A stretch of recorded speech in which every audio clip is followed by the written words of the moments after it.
Chapter 3 Crossing the Pond. Hulking, sweaty stevedores struggled along the dock with crates, barrels, and dollies stacked with boxes. They grunted and barked orders in Cockney barely intelligible to Houdini, who'd just arrived. When a crane hoisting a net full of cargo swung about and nearly clobbered one fellow, almost sending him for a dip, he let loose a stream of colorful oaths that would make a Billingsgate fishwife blush. What the heck is a bloody hobknocker? Houdini wondered. Pelicans sat on the pier in Southampton, where the President Martin Van Buren, bound for America, was moored. The odor of rotting fish parts dropped by the birds was rank, yet Conan Doyle found it invigorating. The smell heralded a sea voyage, and hence adventure. Already all but the tardiest passengers were on board, many at the rail waving to loved ones, while latecomers hurried up the gangplank. Conan Doyle watched as Houdini's assistants wheeled his equipment in crates of every conceivable shape and size to the cargo bay. "You're a bit short in the pachyderm department," noted Conan Doyle. "I still can't fathom how you made that African elephant vanish into thin air in Madison Square Garden. You assured me no genuine magic was involved, but one can't help wondering." Houdini smiled wryly. "That's between me and little Jenny the elephant," the magician replied mischievously. "I've wired my men about Stratton and Parker. They'll have some dope on them by the time we arrive." Houdini had a vast network of spies in every state and even in some foreign countries. It rivaled the fledgling Secret Service of England, where intruding on the privacy of others and, God forbid, lying were still viewed as ungentlemanly. The magician used what they garnered to dazzle celebrities by revealing personal trivia in his mind-reading acts. The agents also helped him to unmask charlatans and gather dirt on his many imitators. A horn sounded from the ocean liner. "Where the dickens is Stratton?" Conan Doyle grumbled, consulting his pocket watch. "He's cutting it rather fine." Lady Doyle and the children were there to see them off. It was rare that the couple did not travel together. Indeed, their entourage usually included the children, servants, and assorted relatives. But she had an engagement to deliver an address about spiritualism at Girton College for Women that she had pledged to make months ago.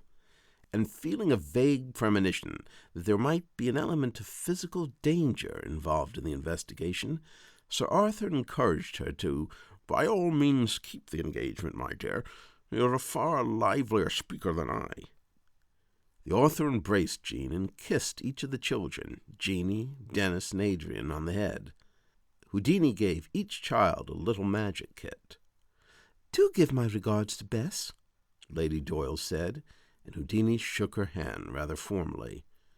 "When I return, I absolutely must find out what the devil this is all about," Sir Arthur vowed to himself. A bicycle horn beeped, and people darted out of the way to allow a boy messenger to pass. Dressed in the smart military-type uniform of the post office, the boy hopped off the bike. "Didn't think I'd make it, sir," he gasped. "Telegram for Mr. Arthur Conan Doyle." The author put on his spectacles and perused the slip of paper. "What is it, dear?" said Lady Doyle. The author looked up and frowned.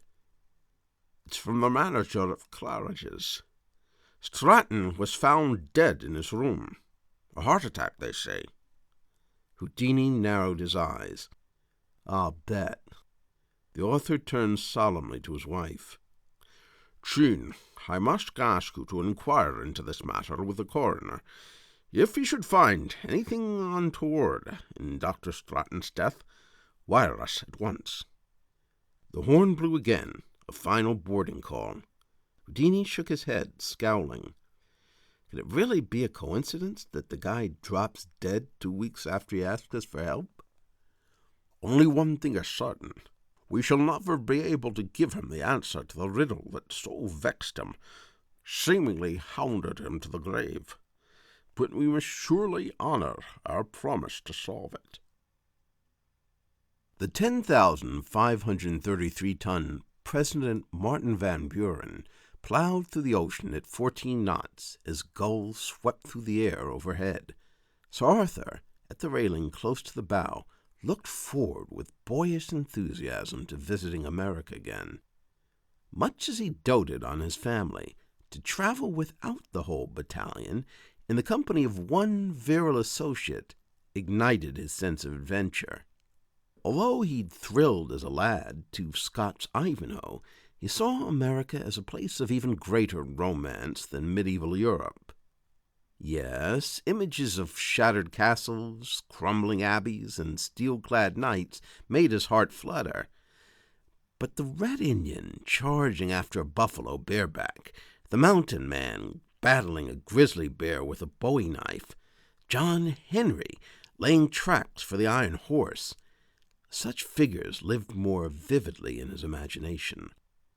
"The romance of the New World is the romance of change, of danger met and overcome," he thought as he looked over the railing at the waves. "I should include that if I'm ever asked to give a speech about America." He took his notebook and pencil from his breast pocket and jotted a line down. While Houdini was regularly asked for his autograph by fellow passengers, few recognized the writer by sight. With his ruddy complexion, huge mustache, and ill-fitting tweed suit, he didn't look much like a celebrity, more like a retired police chief on a stroll in the country. Many people expected the creator of Sherlock Holmes to resemble the detective, a pale, cadaverous, hawk-faced savant. They were stunned to meet the jovial, broad-shouldered bloke who looked, as one wag once put it, like two London bobbies rolled into one. He was surprised, then, when he was joined at the railing by a short, stocky American who recognized him from the newspaper. "So you're that writer, the one that does detective stories?" the man said abruptly in a flat Midwestern accent. "Guilty as charged," Sir Arthur replied genially. He extended his hand. "I don't believe we've had the pleasure." "Caspar O'Reilly of O'Reilly Tractors." The American shook his hand firmly, but without a smile. "Don't look much like Sherlock Holmes to me. More like the other guy." "Dr. Watson. I've been told that more than once," Conan Doyle chortled. "Well, I share his profession. Or, if one judges by how good a living I earned, it would be more accurate to say I once dabbled in it." "I don't go in much for mystery stories," O'Reilly snorted. "I prefer westerns. No offense meant." "None taken. I adored Tales of the Frontier when I was a lad. I read every dime novel I could lay my hands on, all of James Fenimore Cooper's books and Bret Harte's." Dropping those names did nothing to placate the curt businessman, who lit a cigar and began to puff on it impatiently.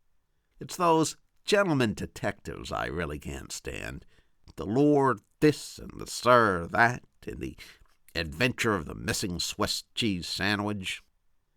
Sir Arthur winced. He cringed every time an author mimicked his use of "the adventure of" from the titles of his home stories, and had sworn off what was now a cliché. O'Reilly's rant was gathering steam. "You very proper Englishmen look down your noses at us, I know. We're a bunch of hooting, hollering cowboys and savages. But we've licked you in 2 wars now, and saved your fox-hunting heinies in another. One day, England will be just another little island with lousy weather, and the USA will be the most powerful country in the world." Sir Arthur's cheeks reddened. Every manly instinct told him to give the impudent jackass a good thrashing, if not with his fists, at least with his tongue. But this was a matter he deemed too important for brawling. He cleared his throat, then said calmly, "As you continue to travel on business, you will find that there's only one nation that can truly understand you. That is the mother country chaps like you are so fond of insulting. I shall be an empire a bit longer, I expect, but you're perfectly right. You'll soon be a larger empire still. Only then will you realize that you have only one real friend in the world." The short man suddenly seemed smaller still. "Look, I didn't mean to. Well, you've got to forgive me. Once I get started talking about England, I'm Irish, see?" Conan Doyle smiled broadly and shook his hand anew. "Well, then we're countrymen. The Doyles are of Irish stock, and we have the temper to prove it."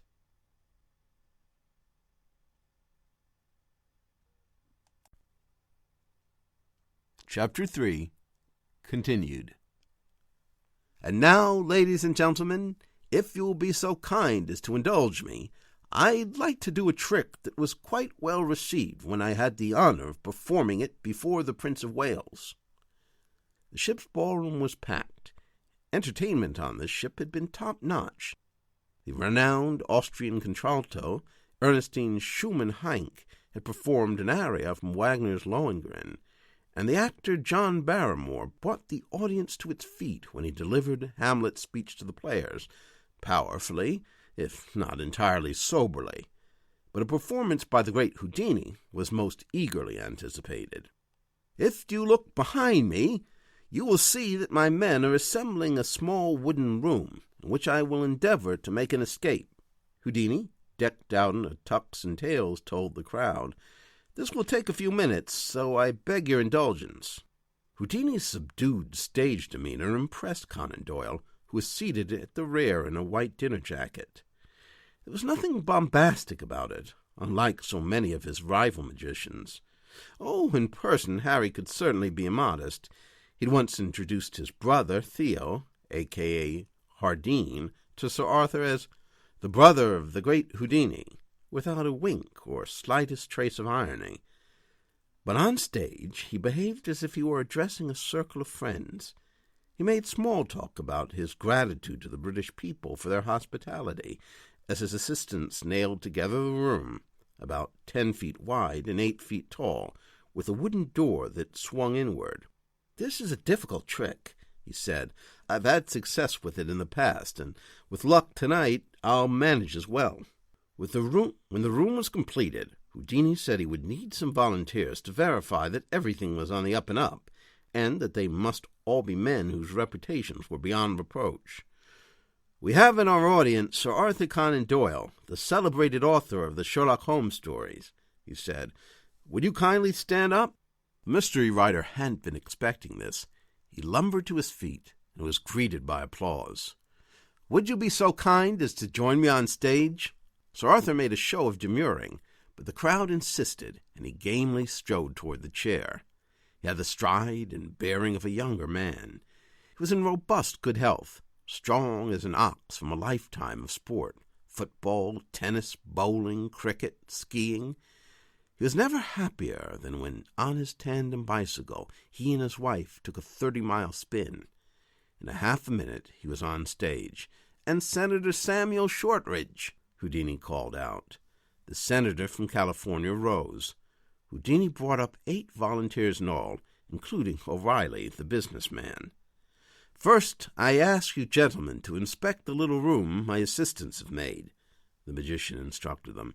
"Take all the time you need to assure yourselves that there are no hidden compartments." The men crowded into the cramped room, and there were mumbles as they ran their hands over the wooden planks. The men crowded into the cramped room, and there were mumbles as they ran their hands over the wooden planks.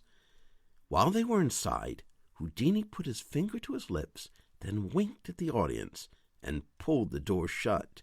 "Hey!" cried O'Reilly from inside. "I can't see!" cried another voice. "Watch it!" "Not so much fun being locked up, is it?" Houdini said, holding the door shut by the handle. The crowd roared with laughter. "You've had your fun, Houdini. Let us out," Sir Arthur said in a calm voice that betrayed only slight annoyance. Houdini opened the door, and the men hurried out. The volunteers were then asked to handcuff the magician with his hands behind his back. Following his instructions, they shackled his feet and then began to wrap a thick iron chain around his chest and legs. A huge padlock was used to keep the chain in place, and, upon Houdini's request, Sir Arthur placed the key in his own breast pocket. "Senator, would you confirm for the audience that the chains have me quite securely?" The senator pulled on the chain and found there was no give. "Houdini can't move a muscle," he announced to the crowd. "I think he may have bitten off more than he can chew this time." Smatterings of laughter came from the crowd. "I ask you to put a leather gag in place, Sir Arthur, so that you can be confident I don't have any kind of key or pick in my mouth." Conan Doyle hesitated. "With the things I've been writing about mediums lately, I should think you'd jump at the chance to shut me up," Houdini whispered. The dig erased any qualms that the writer might have had. Conan Doyle tied the strip of leather about the magician's mouth. Two of the volunteers carried Houdini into the makeshift room and closed the door. Then he and another man draped a black curtain over the container. As the audience waited for Houdini to free himself, an 11-piece orchestra began to play. O'Reilly took his seat beside Sir Arthur. "That wasn't so funny for us stuck in the box. Good thing no one had claustrophobia. Or if he did, he was man enough to hide it." 5 minutes passed, then 10. Some members of the audience began to mumble about being hungry, and Sir Arthur, too, became a bit concerned. He'd seen the shackles at close range. It was impossible to imagine how the escape artist could free himself. He knew, of course, that building suspense was a key ingredient of the act, and yet surely this was becoming a trifle boring. "I think your pal is licked this time." "Oh, quite the contrary," Sir Arthur replied, nonchalantly lighting his pipe. 10 more minutes passed. A member of the audience shouted out, "Let him out!" "Please, be patient," Houdini cried from inside the box. "I've got the gag off, and one arm free. Give him a chance. More time." "I haven't eaten," one man protested and was shouted down. After another 5 minutes, Sir Arthur stood up. It was time to rescue his friend from the embarrassing predicament. He mentally rehearsed a brief speech apologizing on behalf of his traveling companion, but just as he opened his mouth, the black curtain opened, and out strode the magician. Houdini's hair was ruffled, and his tuxedo was in disarray, but he was free. Every single person in attendance rose in ovation. Sir Arthur stood frozen, feeling the floor under him sway with the motion of the ship. Impossible! A familiar tingling sensation came upon him. It was an experience he always had when he witnessed the supernatural. As the Statue of Liberty approached, Sir Arthur's heart soared.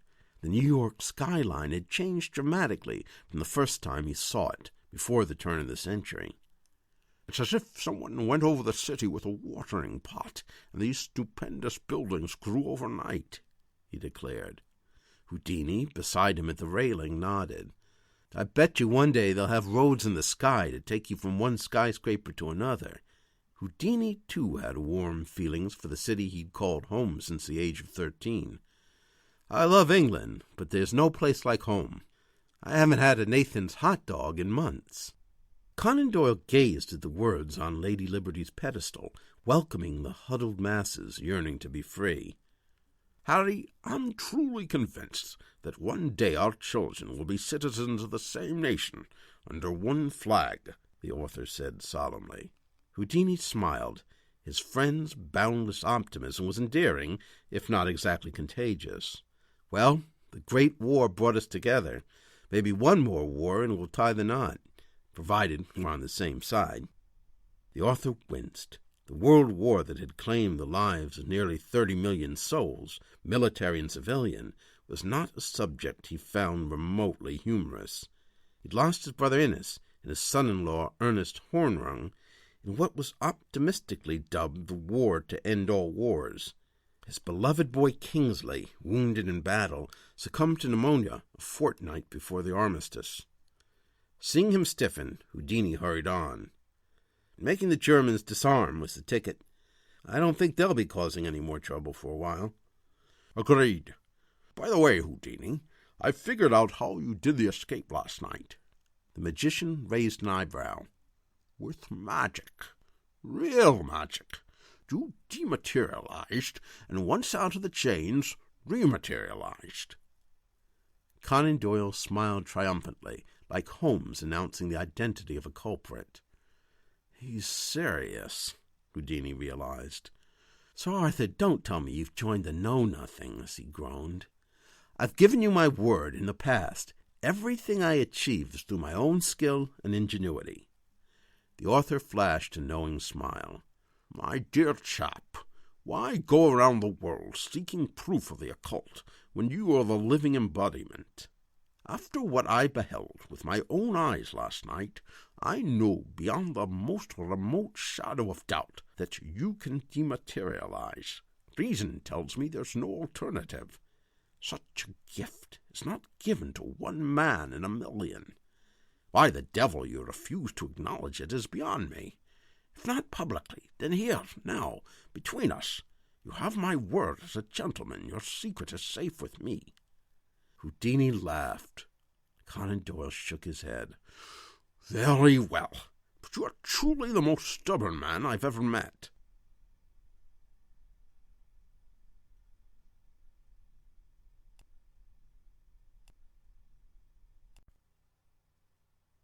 Chapter 3, Continued.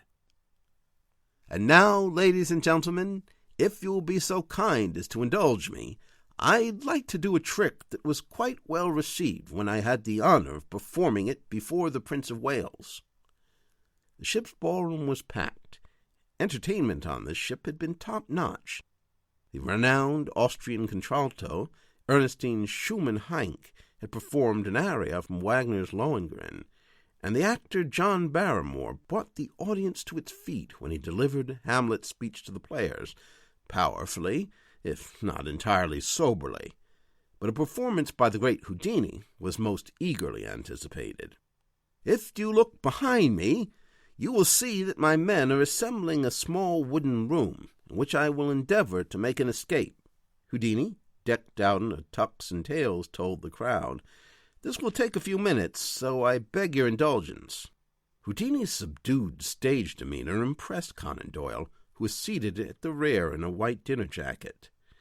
There was nothing bombastic about it, unlike so many of his rival magicians. Oh, in person Harry could certainly be immodest. He'd once introduced his brother, Theo, a.k.a. Hardeen, to Sir Arthur as the brother of the great Houdini, without a wink or slightest trace of irony. But on stage he behaved as if he were addressing a circle of friends. He made small talk about his gratitude to the British people for their hospitality, as his assistants nailed together the room, about 10 feet wide and 8 feet tall, with a wooden door that swung inward. "This is a difficult trick," he said.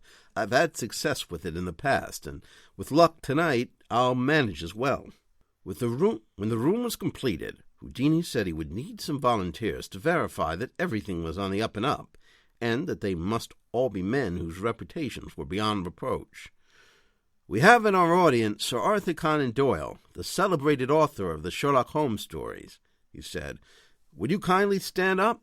The mystery writer hadn't been expecting this. He lumbered to his feet and was greeted by applause.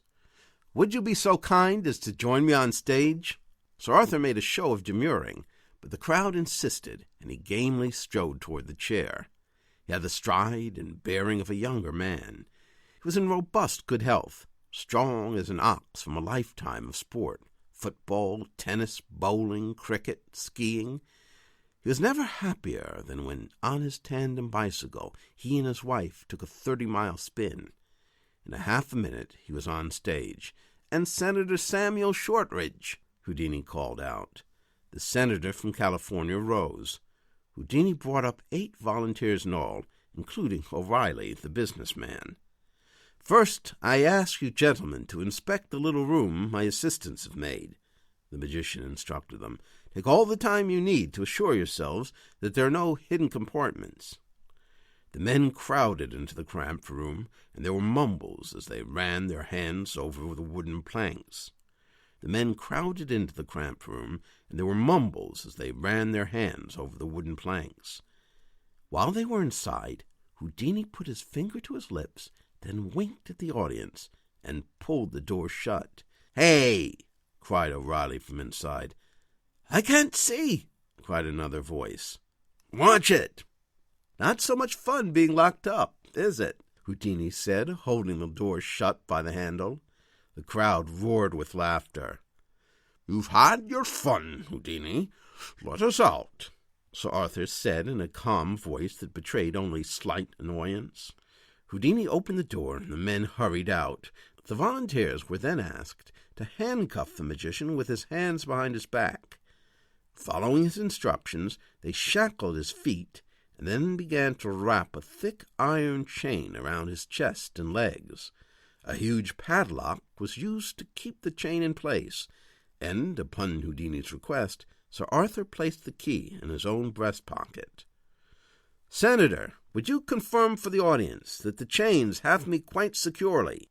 The senator pulled on the chain and found there was no give. "Houdini can't move a muscle," he announced to the crowd. "I think he may have bitten off more than he can chew this time." Smatterings of laughter came from the crowd.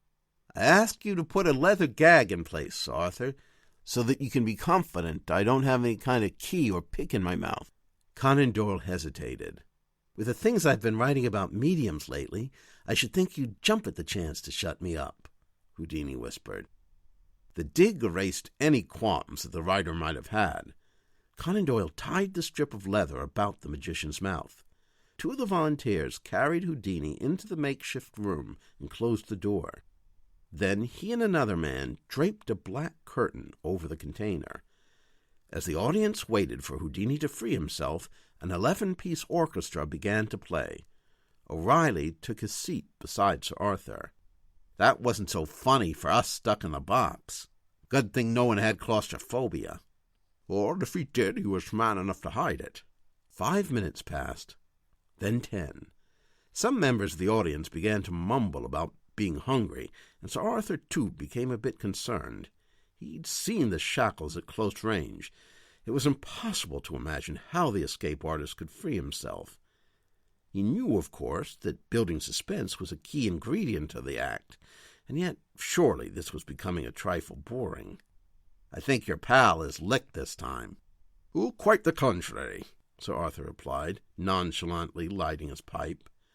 10 more minutes passed. A member of the audience shouted out, "Let him out!" "Please, be patient," Houdini cried from inside the box. "I've got the gag off, and one arm free. Give him a chance. More time."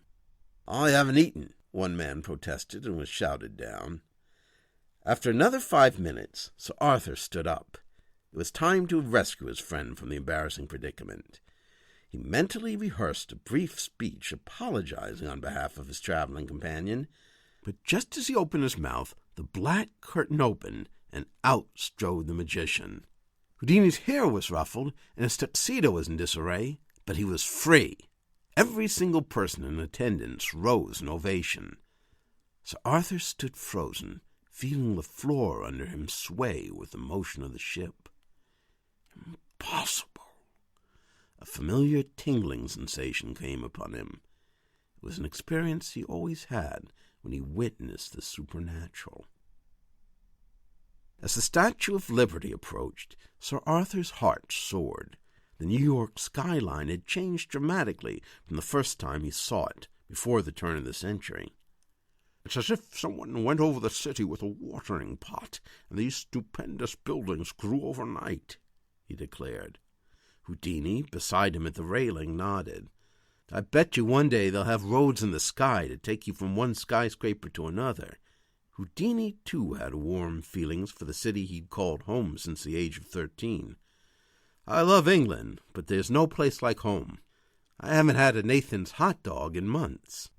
Conan Doyle gazed at the words on Lady Liberty's pedestal, welcoming the huddled masses yearning to be free. "Harry, I'm truly convinced that one day our children will be citizens of the same nation, under one flag," the author said solemnly. Houdini smiled. His friend's boundless optimism was endearing, if not exactly contagious. "Well, the Great War brought us together. Maybe one more war and we'll tie the knot, provided we're on the same side."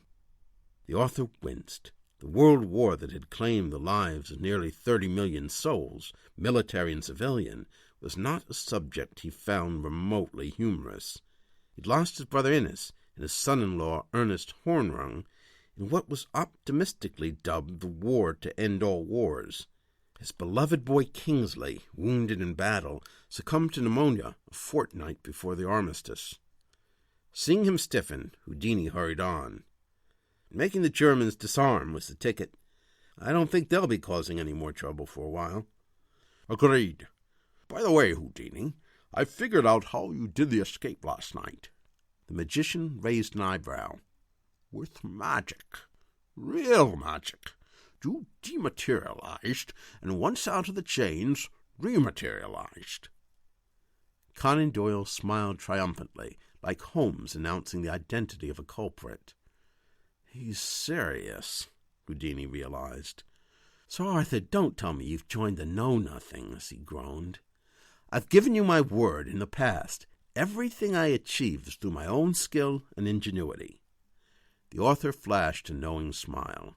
"My dear chap, why go around the world seeking proof of the occult when you are the living embodiment? After what I beheld with my own eyes last night, I know beyond the most remote shadow of doubt that you can dematerialize. Reason tells me there's no alternative. Such a gift is not given to one man in a million. Why the devil you refuse to acknowledge it is beyond me. If not publicly, then here, now, between us. You have my word as a gentleman. Your secret is safe with me." Houdini laughed. Conan Doyle shook his head. "Very well, but you are truly the most stubborn man I've ever met."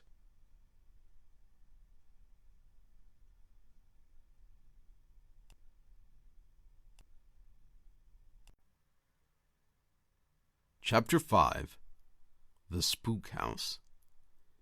They rented a shiny black Model T in Richmond, hit the road, and within 2 hours they checked in at the quaint Rutherford Arms Hotel in Dunwood.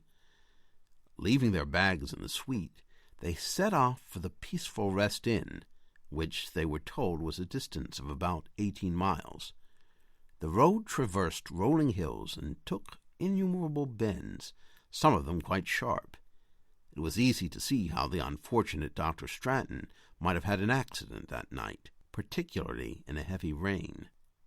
Even by the light of day, the house appeared ominous. 2 stories high, with a peculiarly high and radically sharp roof resembling a witch's cap, it instantly filled Sir Arthur with melancholy, if not outright foreboding. Vines, Virginia creepers, coiled about it like boa constrictors, and nothing about the seething mass of jagged leaves conjured up nostalgia for one's beloved alma mater. The author experienced an unpleasant flashback to having once seen a Venus flytrap snare and devour a beetle. Rotting shutters, battered by storms, hung from some of the windows. Some of the windows were boarded up. In several cases, though, the plywood had been pried off, presumably by lawmen trying to admit light to further their search of the place. As they strode down the path, Houdini understood exactly what Dr. Stratton meant about gut instinct warning him not to set foot in the place. He felt a strong revulsion warding him off. "Can't imagine for the life of me why anyone would think this cozy establishment is haunted," Conan Doyle said as the friends approached the front porch. "I wonder if they serve pancakes for breakfast," returned Houdini. "I hear these mammies down south make mean flapjacks." "Oh, certainly, but I imagine one has to heat one's own butter." The front door was stripped of paint and riddled with small holes that suggested the predation of insects, and larger ones created perhaps by pecking birds. Sir Arthur hesitated and then said, "Shall we?" "After you." Contrary to Dr. Stratton's description, the door did creak, and rather loudly, announcing their arrival to any malevolent spirits that lay in wait. The majestic mantelpiece was there, as well as the sole piece of furniture, a three-legged couch that listed at an unsettling angle. Light pouring in through the windows from which the boards had been removed made visible particles of dust that hung in the air like gnats. "If you ever want to do a moving picture in a haunted house, I think we've found a perfect spot." "Needs more cobwebs," Houdini replied, pushing some out of the way. "I think those clumsy coppers ruined some of them." The tortuous, twisting flow of rooms and hallways didn't seem to have been designed by a person who was entirely sane. Yet, by daylight, the labyrinth was not as formidable as it had been for poor Dr. Stratton and his ill-starred friend. Conan Doyle had brought with him a fountain pen and paper, and in short order was able to make a serviceable map of the domicile. There were 9 rooms on the ground floor, not including the larder and pantry, a kitchen, a library, a dining room, a living room, a 2-story ballroom, a small study that must at some point have served as the inn's office, maids' quarters, a billiards room, and a sunroom. At least those were the purposes that they had originally served. When the house became an inn, the library and billiards room had been transformed into bedrooms, or so the investigators deduced from markings left by the bedposts. Upstairs there was a large master bedroom, 4 smaller rooms, and the nursery. The faded wallpaper, blotched by mold, did, as Dr. Stratton described, boast some rather dismal fairy-tale images. Along with those repellent gnomes, there were also, to be fair, more pleasant unicorns, mermaids, and dragons. There was also a wine cellar, whose rack still contained a few bottles of dubious vintage. "An 87 Merlot from the Stonehill Winery," noted Sir Arthur, dusting off the bottle. "I've heard marvelous things about your Missouri wines. It might go quite well with a steak at that charming restaurant in Dunwood." "I wouldn't drink anything from this rat trap," Houdini cracked. "9'll get you 10 it's laced with arsenic." Over the course of several hours, they took measurements with a yardstick and meticulously calculated the areas of each hallway and room. It was difficult to imagine where a hidden room could be. Houdini tapped a wall outside what presumably had been the billiards room and put his ear to it, listening for a response. "If the place is gimmicked, it's cleverer than I expected," the magician informed his companion. After hearing Dr. Stratton's story, it was obvious to him that the old mansion was rigged in some way. He hypothesized that the haunted room was on a massive turntable that allowed it to swivel out and an innocuous room to take its place. The trouble was, their measurements didn't indicate any place where such a room could be hidden. Then it hit him. Wearing a broad smile, he marched into the ballroom with Conan Doyle at his heels. He looked up at the high ceiling, then down at the floor. A phony medium named Zaniac once paid Houdini's fellow magician Billy Robinson $5,000 to install a trap door beneath the table of his seance room, opening to an extensive workshop where Robinson and his assistants labored, unbeknownst to the clients above. They generated a host of impressive effects for the seance, ranging from eerie sounds to glowing ghosts created with phosphorescent paint. What's more, Zaniac could pass to the magician sealed letters from the clients, which Robinson read, resealed undetected, and passed up to Zaniac with a message written discreetly in pencil on the back. This allowed the medium to miraculously reply to secret questions from the clients after holding the envelope to his head. Houdini was willing to bet that the haunted room of the Spook House lay beneath them. By means of an elevator, the secret chamber and its grisly contents could ascend while the ballroom rose.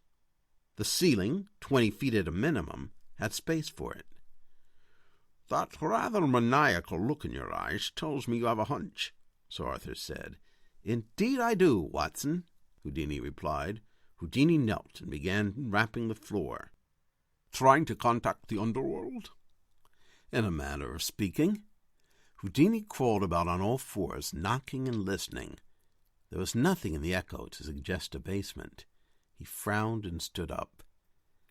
"It's trickier than I thought, but I'll get to the bottom of it." It seemed unlikely that the mystery room could descend from the attic, but whoever was behind all this was obviously a genius, if a twisted one. The shape of the roof was certainly peculiar. Could there be space for room above the ballroom? On the top floor, Houdini found the trap door to the attic. He grabbed the string, opened it, and pulled down a small ladder. Climbing the ladder, the magician poked his head into the attic and directed his flashlight into the gloom. All he could see was the dim light of a cracked window at the end. There were some wooden tennis rackets, a banjo with 2 broken strings, and a rather demonic-looking child's doll with a missing eye propped up next to a wicker suitcase. A spider of prodigious size scurried across Houdini's hand, and he retreated. He grabbed the suitcase by the handle and dragged it out with him. "I see you haven't returned empty-handed," said Sir Arthur from the bottom of the stairs. "Was the grime on your jacket worth it?" "A booby prize if you guess what's in it." "From the general ambience of this place, I'd wager there's a monkey's paw, a map of hell, and a pair of shrunken heads," said Sir Arthur. "Let's go back to the hotel. I need to make a phone call." "Capital. Then we can investigate the contents of the case." As they approached the doorway, Houdini stopped dead in his tracks. The figure of a young woman graced the foyer, the light streaming in from the window, making her white summer dress almost translucent. He gasped at what some might say looked like a ghost.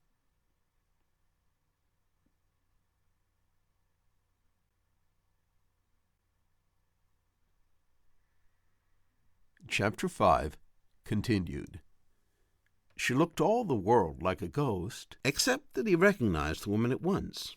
It was Mrs. Eva C., as the scientific journals always identified her, a psychic Houdini had investigated along with a team of university scientists 6 months earlier.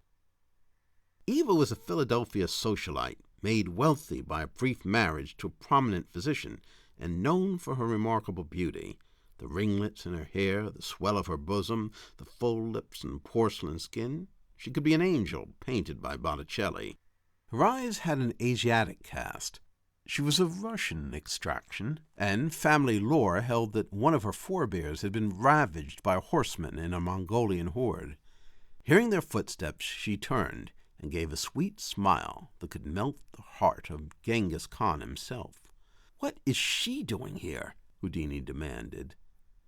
"Forgive, my friend," said Sir Arthur to Eva as she turned to them. "Be assured you're welcome here. I didn't tell Houdini. I wanted your presence to be a surprise. I thought it prudent to have someone sensitive to supernatural forces aid in our investigation." Houdini ran his hand through his woolly hair and shook his head in disbelief. "I think Mr. Houdini doesn't approve of me," she said with an insouciant smile. Indeed he did not. Eva C. was known for sometimes holding sittings in the nude, scandalous in an era when to show one's knees in a bathing suit was risque, and that was the least of it. She'd been discovered by Dr. von Schrenk-Notzing in Munich, who published photographs of ectoplasm issuing from her mouth to illustrate his many tracts about the medium. Even after she'd been stripped nude and carefully searched by a trio of women of good repute, Eva C. still produced the ectoplasm, which took the form of animals and human faces. "Microscopic analysis shows the material to be of an unknown nature," the scientist wrote. Among Eva's other purported talents was the ability to summon the dead, who spoke through her. The previous year, Houdini joined a committee of investigators determined to subject Eva to rigorous scientific study and prove her powers either real or bogus. But even after sitting in on a dozen seances, the committee had been unable to come to a conclusion. And for once, Houdini himself was baffled. With his own eyes, he saw a strange substance float from her mouth and into her hand. When Houdini directed a flashlight on it, it vanished. It seemed to be a trick, but he couldn't figure it out. Rumors swirled around the lovely, green-eyed 26-year-old. It was rumored that in the darkness of the seance room she had traded certain favors with investigators in exchange for their endorsement. She had certainly flirted with Houdini, and he had the sense she might have made such an overture to him if she thought he might expose her. But it never came to that. It frustrated the great exposer of frauds to no end that he was unable to snare the darling of the spiritualist movement, and that seemed to amuse her. "From the look on Mr. Houdini's face, I fear I am not welcome," Evasy said, still wearing that faintly mocking smile. "Nothing could be further from the truth," he replied in as courtly a manner as he could manage. "I'm merely surprised." Conan Doyle came forward and took her hand. "Come, my dear, I do appreciate your coming such a long way, and at such short notice." "Not at all. It sounds quite mysterious and exciting." "Do you sense anything?" "A negative aura. It's overpowering. Surely you both must sense it." Conan Doyle nodded. "The moment we walked in." "And you, Mr. Houdini?" The magician couldn't lie. Not the sort of place you'd pick for a kid's birthday party. Something's off-kilter about it, that's for sure. "Come to the ballroom," Conan Doyle said, taking her hand. "Houdini thinks that could be the focal point of whatever is at work here." "That isn't exactly what I said," Houdini thought, miffed as Conan Doyle walked arm in arm with the medium to the ballroom. She stepped across the threshold with apparent trepidation and crossed to the center of the room. She looked around intently, then closed her eyes. Conan Doyle glanced at Houdini, crossed his arms skeptically. Eva began to tremble. She gave a soft, purring moan that Houdini remembered from the last session he had observed. No wonder male scientists were so captivated by her.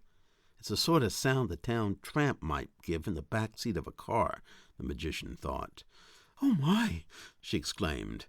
Eva began to swoon, and Houdini crossed the room in a flash to catch her about her slender waist. The close contact with the winsome young woman made him uncomfortable, and was relieved when she could stand on her own. "Something terrible happened here," she said, grim and pale. "If this is an act, if she can change her shade at will, draw the blood right out of her cheeks, she's sure one scary dame," Houdini mused. "I sense that there are many here," she continued. "I see the number 13. Please, let me leave. I have to get out." "Yes, by all means," said Conan Doyle, leading her out. "Fresh air will do you a world of good. We'll be along momentarily." Evasy hurried out of the house and to her cherry-red Duesenberg. As soon as she was gone, Conan Doyle turned to his friend excitedly. "You heard her, Houdini. 13. The 12 bodies Dr. Stratton saw, along with that poor devil Parker, would make a baker's dozen. I never mentioned a number to her, I must emphasize." Houdini frowned dubiously. Still, 13. A spooky number. It could be a lucky guess. "Rubbish. She's on to something. We should arrange a seance in the room. There's a psychical society in Worcester, not 30 miles from here." The magician rolled his eyes. "That's just what we need now, a bunch of hayseeds who don't know ectoplasm from elephants traipsing through the joint yapping about spirits, and with that woman, of all people, leading them." "Her reputation may not be conspicuously stellar, I concede, but I do not accept that she is a fraud. You yourself did not uncover chicanery on her part, try as you might, as I recall, and few mediums can claim membership in that pantheon." Houdini chewed his lip thoughtfully and then nodded. "Splendid, old boy!" Conan Doyle roared with delight. "Now we shall have to coax her into coming aboard. Getting her back in that room will take a silver tongue, and I haven't kissed the Blarney Stone lately. And we'll have to contact the head of the society." "I don't think you should have any trouble rounding up a party. I imagine any spiritualist worth his salt would jump at the chance to be at a seance with the great Arthur Conan Doyle." They returned to the hotel room, where Houdini was quickly proved correct. It took only 5 minutes on the telephone with Mrs. Hyde of the Wolsterson Psychical Society to whip her into a tizzy. She agreed to gather a group of 5 or 6 participants for a séance the following night. The magician made a phone call of his own, a somewhat mysterious one. He demurred with a sly smile when his companion asked to whom it was made. Despite its seemingly lethal past, no one in town could tell them much about the house. Most of what the men heard were contradictory third-hand accounts and lore that seemed to draw their inspiration more from campfire tales than local history. The investigators learned, however, that a former caretaker of the Peaceful Rest Inn lived a few miles from the house, and that it was deemed the sole credible font of information about the crumbling mansion. The notorious former convict and wife mutilator, Bill Creedmoor, who had been released from prison several years earlier, resided just a few miles outside Dunwood. The men agreed to split up. Houdini would interview the caretaker, while Conan Doyle called upon Creedmoor. The author suggested to Eva that it would be better for her to steer clear of the woman-abusing ruffian, but she insisted on accompanying him. "I want to be in on the adventure of the Spook House in every regard," she told him. After driving about half a mile from the decrepit mansion down a narrow dirt road, Houdini came upon a half-dozen rickety shacks hemmed in by trees. It was the former slave quarters where, he had been told, the old Negro caretaker, Lucas Smalls, lived. Only one house appeared to remain occupied. Smoke poured from the chimney, and a small, emaciated mutt was tied out front. The canine barked weakly at the visitor, straining at its chain, then retreated whimpering when the magician ignored it. Houdini trotted up the porch steps, which bent under its weight and signaled they might give way, then knocked on the door. As he waited, he heard footfalls on the path. He turned and saw a bent old black man with a white beard, carrying a shotgun and the carcass of a rabbit by the nape of the neck. His face was so craggy, so creased by a lifetime of hardship and disappointment, it was hard to believe it wasn't a mask. When he saw Houdini, his eyes widened in fear. "Is you from the county? I was going to pay those bills, boss. I swear.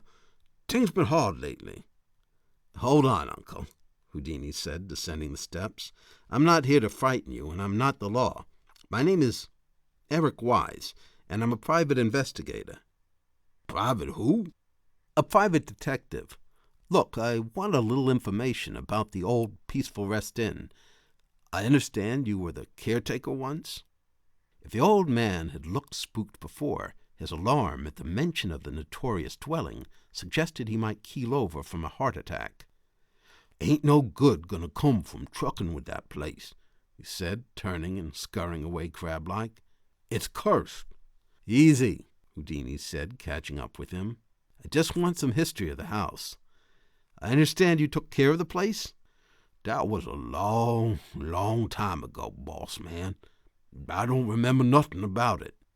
Houdini took his wallet from his vest pocket and extracted 2 crisp $5 bills. The old man's eyes lit up.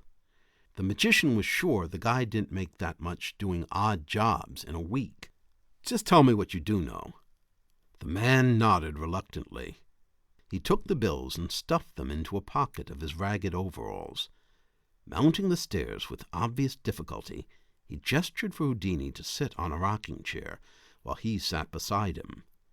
As they rocked in sync, the old caretaker told all he knew about the Peaceful Rest Inn, formerly known as the Langdon House and originally the Ralston Mansion.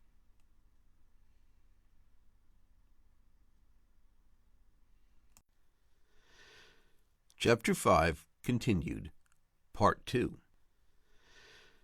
"There was something wrong with it from the day it was built, back in slave days, folks say. The massa, I believe his name was Elias Ralston, or Elijah maybe, was mean. The bucks in the field was worked to death, and got more than their fair share of whoopings. But the master's wife, she was a whole lot worse. Evil, they say. There was talk she even sold herself to the devil himself. Anyhow, the house niggers got treated worse than the field niggers. She give 'em hell with the cat-nine-tails with her own two hands, never let the overseer do it. And it was talk she had a place they called the pain room, where she did things to them. Things like what? Houdini asked. Well, I don't know. Nasty things. They say you'd hear screams in the dead of night, and begging, and laughing. A woman's laugh. Hers, I reckon. There was one high yellow gal the master took a shining to. One day she plumb disappeared. Not a trace. Now, some say the master killed her and buried her or stuck her body somewhere in the house. Or the missus did. Other folks said she most likely runned away with some buck from another plantation. Maybe she got pregnant and master sold her off in secret. But there were them that swore, up and down, they heard her voice, calling out for help, weeping, something awful sometimes, for years after that. She weren't the last to go missing neither. There was a pair of young boys who dropped out of sight, and a cook, too. That's why once they were set free, ain't no colored folks set foot in that cussed place for years. What happened to the owner? Houdini asked. Oh, he was a colonel in the war between the states. They say he died at the Second Battle of Manassas. Mind you, in them days they couldn't send you home for no Christian burial. They dumped all that was dead in a big ditch. The missus, they say she died of consumption alone in the house. She called out for help, but nobody came. Well, anyhow, the place passed through a half-dozen hands. Nobody stayed there long on account of the strange noises you'd hear. Wailing, raspy breathing, bells ringing, a little tinkle like what a rich woman would use to call a servant. But when the maids came a-running, ain't nobody rung the bell. When did you work at the place, Smalls? Houdini said, jotting details down in a small spiral notebook. Well, let's see. I was 28. They got my christening papers right, so that must have been 79. The Wilson family hired me, and then the Langdons kept me on when they bought the place about 10 years later, give or take. I took care of the garden and fixed things in the house. Funny sounds and smells like some animal crawled up in the wall to die when it was rotten. They'd come and go. Once I heard something from way down deep below, like a bull, but a whole lot bigger, moving like it was angry, maybe trying to dig its way up. I got out of there mighty quick, I can tell you. I would too, Houdini said sympathetically. A maid working in the place disappeared. Mr. Langdon, he told me most likely she stole something and lit out. Only nothing was missing. And I knew better. The house took her. Took her, Houdini thought, a shiver crawling up his legs. The Langdons, they was good folks mostly. Mr. Langdon was an architect. Mrs. Langdon, she was treasurer of the church. They had a little boy, a cute little fella. But the longer they lived there, the sadder they got, like something was sucking the life right out of them. When I seen them, they always looked worried, and they got skinnier and skinnier over the years. Mrs. Langdon, she died around '03. Mr. Langdon, he cracked up when they found her, acted as crazy as a loon. I'll never forget when those fellas in the white suits was taking him away. He kept warning them to stay out the house, how it would swallow them. What became of the boy? Paulie? He was about 13 when his mama died, and they sent him to live with an aunt up north. Went to college and made a name for himself. All kinds of articles about him in the paper. He won't set foot in that house, though. Tried to run it as a sort of an inn for a while, brought in a Frenchman with all kind of fancy ideas to run it. Even before it opened up, a couple of the colored boys working on the place disappeared into thin air. Maybe the place spooked them and they took off. Or... I get it, Houdini said. Go on. Well, then, the peaceful rest, they called it, ain't that a hoot. Didn't last too long, just like you'd expect. People kept hearing strange sounds like that roar, that kind of demon roar, and one lady swore she saw a ghost. I stayed on, taking care of the lawn and outside repairs, but you couldn't get me to set one dang foot inside. No sirree. Not after I seen the ghost my own self. Houdini stopped writing. Smalls quit rocking, looked around, and leaned in so close the magician could smell tobacco on his breath. I was fixing a pipe when it busted, the old caretaker whispered. Didn't want to go in, but that Frenchie what was running the place, he begged me. Couldn't get a plumber, and the place was about to get flooded. Just when I was finishing up, I heard a kind of little snicker behind me. I spins around, and what do I see but this old hag standing over me. Looked just like the painting of the slave master's wife that hung over the fireplace, grinning ear to ear like she got a kick out of me being afraid. Now, I've seen some bad things in my life. I'm 70-odd years old. But I never seen evil like what was in that hag's eyes.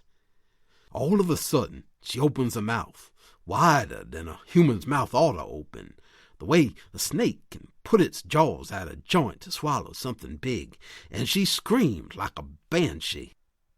I ain't ashamed to say I damn near soiled my pants, and I hightailed it out of there. Houdini took out his handkerchief and dabbed sweat off his forehead. He wasn't used to the vitality-draining summer heat of the South. Go on. Well, I never went inside again. Neither would any other workman. Finally, the inn shut down. The Frenchman asked what to do with the place, and young Mr. Langdon wrote and told him to board it up. That's just what he did. Where's this Frenchman now? Best I knows he went back to France. Boss, you ain't figuring to go into that house, is you? I already have, Houdini said with a wink. He couldn't resist.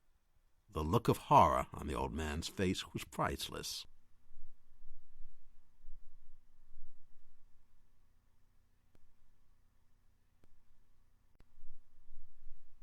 Chapter 5 Continued, Part 3. Conan Doyle and Eva pulled up at a gas station just beyond the city limits of Dunwood in a red 1921 Model A Duesenberg. Thanks to its 100-horsepower engine, it was the fastest and most powerful automobile of its day, a favorite of Hollywood stars like Tom Mix and Rudolph Valentino. The gas station attendant whistled in admiration at both the vehicle and the blonde knockout behind the wheel. "We're looking for a family named the Creedmores," Conan Doyle queried the attendant, a bare-bellied bumpkin in overalls and a cap whose face was streaked with black grease. The local frowned at the name. "They live up yonder," he drawled, "but I wouldn't go messing around with those folks if I was you." Conan Doyle raised an eyebrow. "Well, you have my undivided attention. Why not, pray tell?" "The wife, Sarah Creedmore? She's a witch." Conan Doyle chuckled. "Come now. She put a hex on the baker just for saying something nasty about her. Made every loaf of bread in his oven burn to a crisp again and again till he had to close up and leave town. She'd burst into flame herself, I expect." Conan Doyle glanced over at Eva, who looked amused rather than intimidated by the warning. "Still and yet, we'd like to know where she can be found," he said firmly. "Well, it's your funeral. Just go up this here road. At the crossroads, you make a right. That's Old Mill Road. Go up the hill a piece, maybe a quarter-mile, and you can't miss it." "Much obliged," the author said jovially. I'll be sure to let you know if she turns either one of us into a toad." The attendant finished checking the oil and closed the hood. Eva turned to Sir Arthur. "So Creedmoor stayed with her husband after what he did to her?" "I'm taken aback as well. This should be a stimulating conversation." They headed down the road, and Eva, looking in the rearview mirror, saw the attendant shaking his head in bewilderment. The Creedmoors' house was small and run down. The grass could use a good trimming, and the hail-damaged roof had been sloppily patched. A wind chime, made of small bones, from birds perhaps, tinkled as the investigators mounted the stairs to the porch. The author rapped at the door, waited, and knocked again. There was no reply, yet he had the distinct feeling they were being watched by someone inside who hoped they'd tire and go away. He knocked a third time. Finally, a woman opened the door.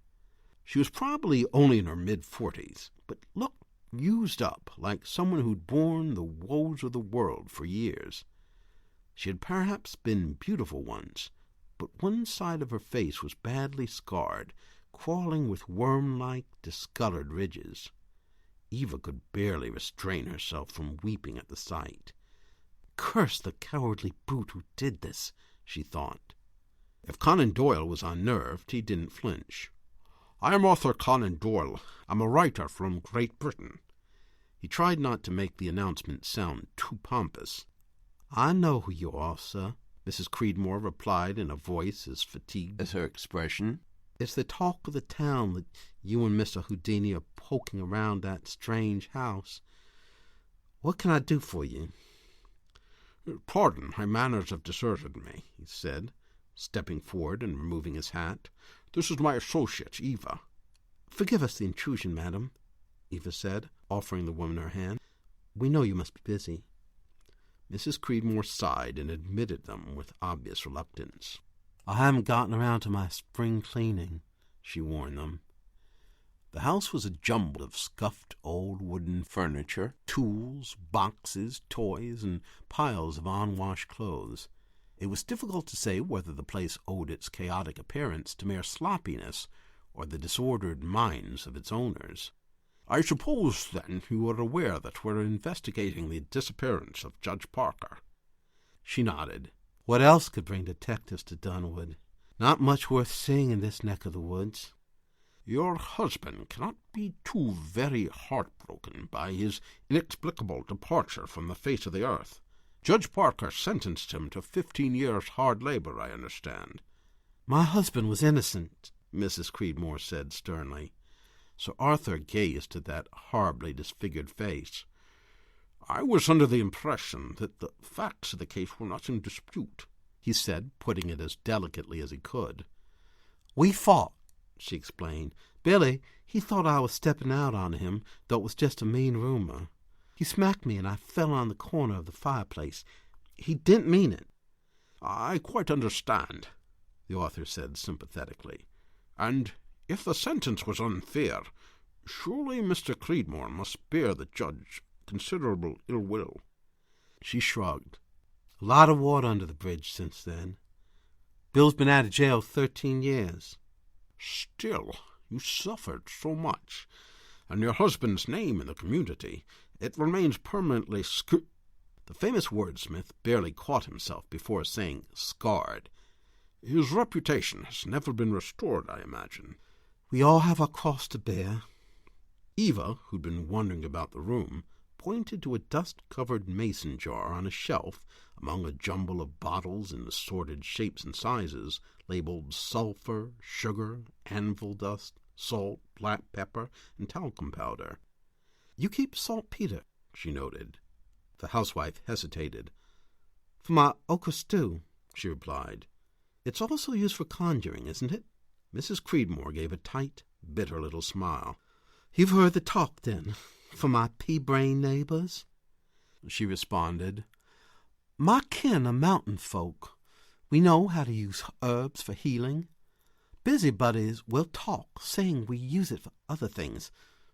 Bad things." Sir Arthur nodded.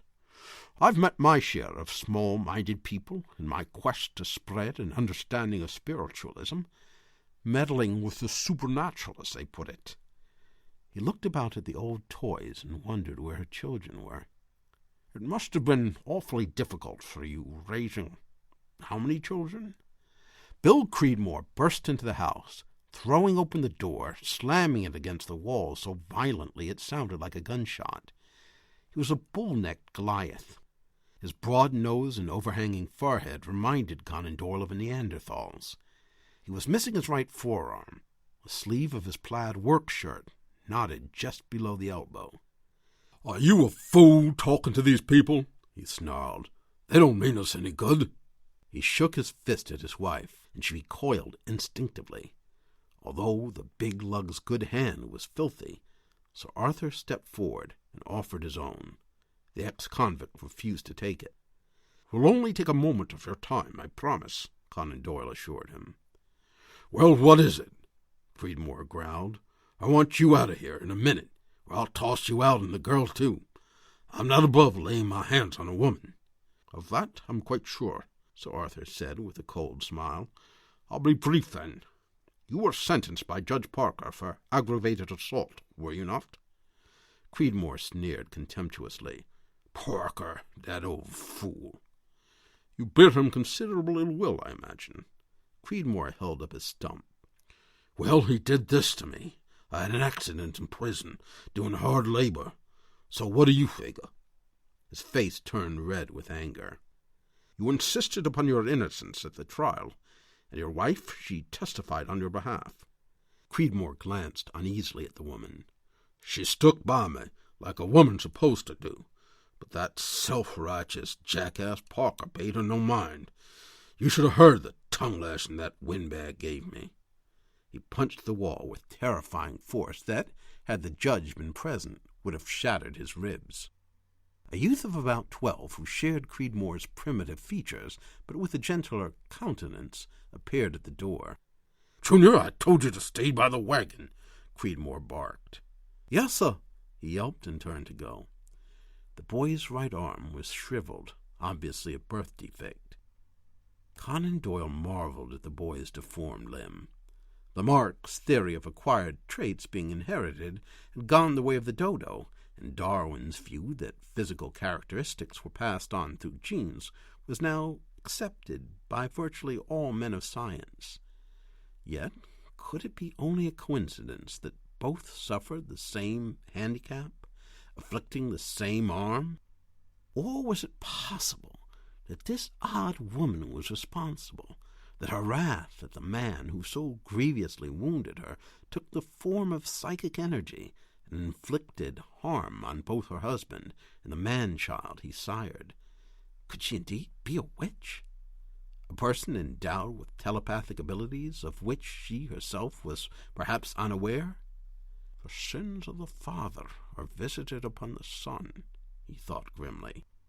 The beefy ex-convict clutched his maimed arm as if reading Conan Doyle's mind, and stepped so close that he and the tall Scot were eye to eye.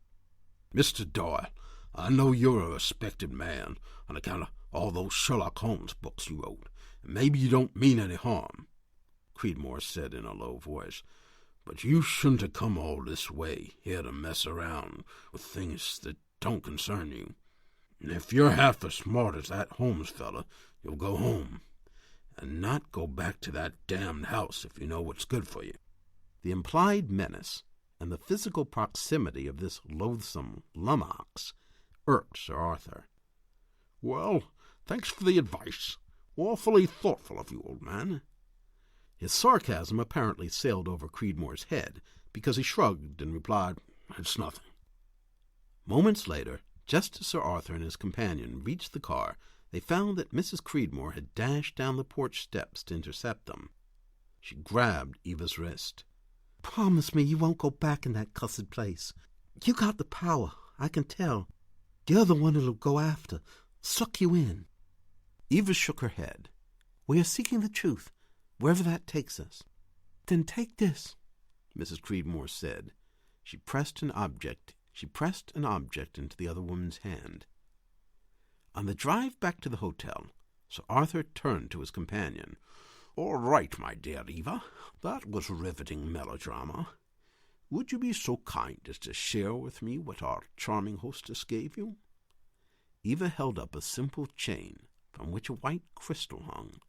It was meticulously carved with runes etched on it for good measure, reminding Sir Arthur of one of those Druid pieces one would find in the British Museum, couched betwixt the Rosetta Stone and relics from Pompeii. "It's a talisman," the psychic explained, "to ward off evil."